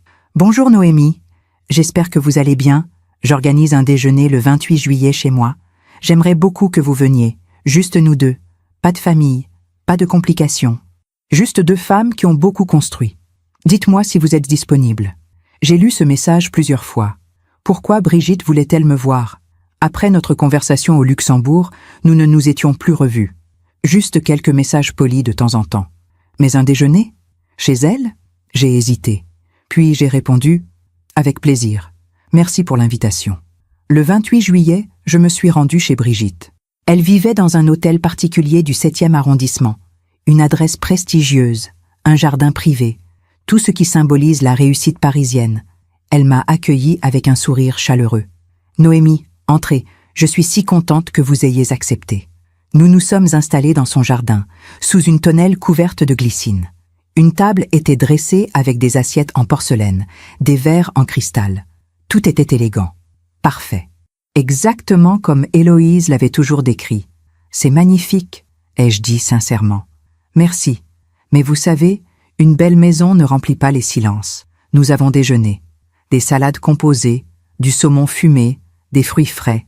Brigitte cuisinait elle-même, malgré sa réussite. Je n'aime pas déléguer tout, m'a-t-elle expliqué.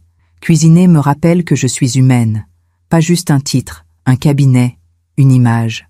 Nous avons parlé de nos vies, de nos carrières, de nos sacrifices. Et petit à petit, j'ai découvert une Brigitte différente de celle que j'avais imaginée. Vous savez, m'a-t-elle dit en sirotant son thé, Héloïse m'a toujours admirée.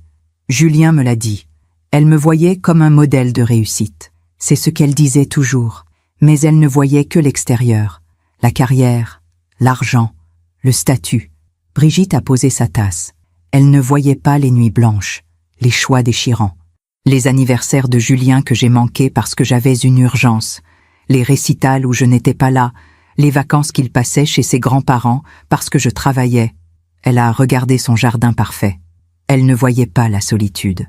Parce que oui, Noémie, on peut avoir tout ça et être profondément seul. Julien est là. Physiquement, oui. Émotionnellement, je ne sais pas. Nous sommes polis, cordiaux. Mais il n'y a pas de vraie intimité, pas de vraie connexion. Parce que je n'ai pas pris le temps de la construire quand il était petit. Il pourrait encore. Non, c'est trop tard. Les relations se construisent dans l'enfance. Après, on fait au mieux. Mais ce qui est perdu est perdu. Elle m'a regardé droit dans les yeux. Vous avez construit quelque chose avec Héloïse. Même si c'est cassé maintenant, il y a eu quelque chose. Un lien, des souvenirs, de l'amour. Un amour à sens unique apparemment. Peut-être. Ou peut-être qu'elle est juste aveugle pour l'instant. Comment savez-vous qu'elle ne restera pas aveugle? Brigitte a souri tristement. Parce que la vie nous ouvre les yeux. Tôt ou tard. Souvent trop tard. Elle a marqué une pause. Julien m'a parlé de leur situation. L'appartement dans le 19e. Les difficultés financières. Héloïse qui cherche encore du travail. Je sais. Il m'a demandé de l'aide. Mon cœur s'est serré. Et vous avez accepté? Non. Je l'ai regardé, surprise. J'ai refusé. Parce que j'ai compris quelque chose en vous observant, en voyant votre courage. Mon courage? Oui. Le courage de lâcher prise, de laisser votre enfant tomber pour qu'elle apprenne à se relever. C'est la chose la plus difficile qu'une mère puisse faire. Elle a pris ma main. Moi, je n'ai jamais su faire ça. J'ai toujours acheté l'amour de Julien avec de l'argent, parce que je me sentais coupable de ne pas avoir été là. Alors, je compensais. Toujours. Et maintenant? Maintenant, je comprends que ce n'était pas de l'amour. C'était de la culpabilité déguisée en générosité. Nous sommes restés silencieuses un moment. Héloïse m'en veut toujours? Ai-je fini par demander. Je ne sais pas. Julien ne parle plus beaucoup d'elle, mais je pense qu'elle souffre. Bien. Brigitte a souri. Vous êtes dure. Non, je suis réaliste. La souffrance enseigne, le confort endort. Vous avez raison. Nous avons fini notre déjeuner. Puis Brigitte m'a raccompagnée à la porte. Merci d'être venue, Noémie. Vous m'avez appris quelque chose aujourd'hui. Quoi donc? Que la vraie richesse n'est pas dans ce qu'on possède, mais dans ce qu'on refuse de perdre. Et vous avez refusé de perdre votre dignité. Je suis rentrée chez moi ce jour-là avec un sentiment étrange. Pas de joie, pas de tristesse. Juste une certitude profonde que j'avais fait ce qu'il fallait. Août est arrivé. Paris était désert, silencieux, presque irréel.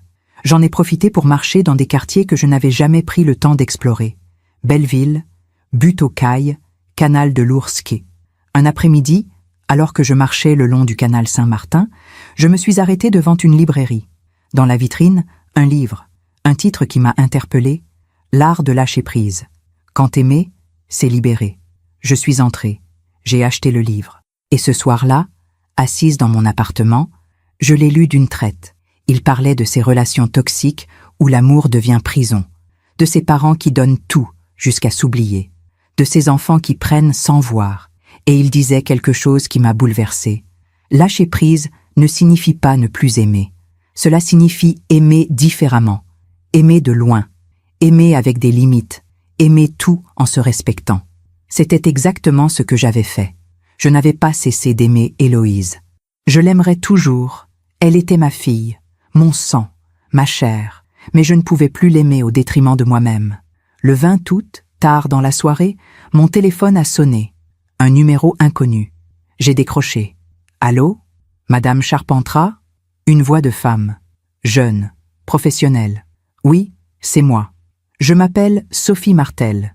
Je suis la responsable RH d'une entreprise de communication digitale. Votre fille, Héloïse Moreau, a postulé chez nous. Elle vous a mise comme référence professionnelle. Mon cœur s'est arrêté. Héloïse m'avait mise comme référence. Oui, Héloïse est ma fille. Pouvez-vous me parler d'elle? De son sérieux? De sa capacité de travail? J'aurais pu dire non. J'aurais pu dire qu'elle était irresponsable, ingrate, qu'elle ne méritait pas cette chance. Mais je ne l'ai pas fait. Parce que malgré tout, malgré la douleur, malgré la déception, je voulais qu'elle réussisse. Je voulais qu'elle trouve sa voie, qu'elle comprenne, qu'elle grandisse. Héloïse est intelligente, travailleuse et ambitieuse, ai-je dit calmement. Elle a traversé des moments difficiles ces derniers mois, mais je pense que cela l'a rendue plus forte, plus mature. Pensez-vous qu'elle serait un bon élément pour notre équipe? Oui, je le pense. Merci beaucoup, Madame Charpentras. Vos mots comptent beaucoup. De rien. J'ai raccroché. Et j'ai pleuré. Pas de tristesse. Pas de regret. J'ai pleuré parce que j'avais compris quelque chose de fondamental. Aimer, ce n'est pas tout donner. Aimer, ce n'est pas tout accepter. Aimer, c'est vouloir le meilleur pour l'autre, même quand ça fait mal, même quand ça coûte. Et parfois, le meilleur, c'est de laisser l'autre apprendre, tomber, se relever. 2 semaines plus tard, le 3 septembre, j'ai reçu un message d'Héloïse. Maman, j'ai trouvé du travail, je commence lundi. Merci d'avoir parlé à la RH. Julien m'a dit qu'elle t'avait appelé. Je ne sais pas ce que tu lui as dit, mais merci. J'ai lu ce message 10 fois. Pas « je t'aime », pas « je suis désolée », pas « tu me manques ». Juste « merci ». Mais c'était un début, un tout petit début. J'ai répondu « Félicitations ma chérie, je suis heureuse pour toi ». Elle n'a pas répondu, mais ça allait, parce que je savais maintenant que certaines relations se reconstruisent lentement. Pas en un jour, pas en une conversation, mais peut-être avec le temps. Peut-être. Septembre a laissé place à octobre, puis novembre. Novembre 2026. Presque un an depuis ce soir de Noël. Les feuilles tombaient sur Paris. Les jours raccourcissaient. L'hiver approchait. Un matin, alors que je prenais mon café près de la fenêtre, j'ai repensé à tout ce chemin parcouru. 1 an plus tôt, j'étais une femme brisée. Une femme qui se sacrifiait sans être vue. Une femme qui croyait que l'amour suffisait. Aujourd'hui, j'étais une femme debout. Une femme qui savait dire non. Une femme qui s'aimait enfin. Est-ce que j'aurais voulu que les choses soient différentes? Oui. Est-ce que j'aurais voulu qu'Héloïse me voie plus tôt? Oui. Est-ce que je regrettais mes décisions? Non. Parce que parfois, il faut casser pour reconstruire. Parfois, il faut perdre pour retrouver. Et parfois, il faut lâcher prise pour vraiment aimer. Le 20 novembre, j'ai reçu une carte postale de Normandie. Au dos, une écriture que je connaissais par cœur. Maman, je suis venue ici pour réfléchir, pour respirer, pour comprendre. Je ne sais pas si tu me pardonneras un jour ce que j'ai dit, ce que j'ai fait. Je ne sais même pas si je me pardonnerai moi-même. Mais je voulais te dire quelque chose. Tu avais raison. Surtout, je ne l'ai pas vu pendant des années. Je ne l'ai pas voulu voir. Mais maintenant que j'ai dû me battre, économiser, renoncer, j'ai compris. J'ai compris ce que tu as fait pour moi, toute ta vie. Et je suis désolée, tellement désolée. Je ne te demande pas de revenir, je ne te demande rien. Je voulais juste que tu saches que tu avais raison et que je t'aime, même si je ne l'ai pas montré, même si je t'ai blessée. Je t'aime, Héloïse. J'ai lu cette carte 10 fois, 20 fois, 100 fois. Les larmes coulaient sur mes joues sans que je puisse les arrêter. Pas des larmes de tristesse, des larmes de libération. Parce qu'elle avait compris. Enfin, je ne lui ai pas répondu tout de suite. Pas parce que je voulais la punir, mais parce que j'avais besoin de réfléchir à ce que je voulais, à ce dont j'avais besoin. 3 jours plus tard, je lui ai envoyé une carte à mon tour. Ma chérie, merci pour ton message. Il m'a touché plus que tu ne peux l'imaginer. Mais je veux que tu saches quelque chose d'important. Je ne t'ai pas fait tout ça pour que tu comprennes. Je l'ai fait pour moi, pour me respecter, pour me choisir. Que tu comprennes ou non, j'ai fait ce qu'il fallait. Et maintenant, je vais bien. Je vis. Pour moi. Si un jour tu veux qu'on se revoie, qu'on parle, je serai là. Mais pas comme avant. Plus jamais comme avant. Parce que je t'aime, ma fille. Mais je m'aime aussi. Et les deux peuvent coexister. Maman. Décembre est arrivé. 1 an depuis ce fameux soir de Noël. Je n'ai pas organisé de réveillon cette année. Je n'ai pas invité de famille. J'ai passé Noël seule, volontairement, paisiblement. J'ai cuisiné un petit repas pour moi. J'ai allumé des bougies. J'ai écouté de la musique. Et j'ai levé mon verre. À moi, à ma vie, à mon courage. Et peut-être, un jour, à une réconciliation. Mais pour l'instant, j'étais bien. J'étais complète. Parce que j'avais compris la plus grande leçon de ma vie. On ne peut pas forcer quelqu'un à nous voir. On ne peut pas forcer quelqu'un à nous aimer comme on le voudrait. Mais on peut se voir soi-même. On peut s'aimer soi-même. Et parfois, c'est suffisant. Si mon histoire aide ne serait-ce qu'une femme à ouvrir les yeux, à poser des limites, à se respecter enfin, alors tout cela aura eu un sens. Parce que le plus grand cadeau qu'on puisse se faire, ce n'est pas d'être aimé par les autres, c'est de s'aimer soi-même. Merci de m'avoir écouté jusqu'au bout. Si cette histoire a touché votre cœur, abonnez-vous et activez la cloche pour entendre d'autres femmes qui ont transformé la douleur en sagesse. Chaque jour, une femme, une leçon de vie. Partagez cette histoire avec quelqu'un que vous aimez. Parfois, une histoire change toute une journée. Que Dieu vous bénisse et à très bientôt.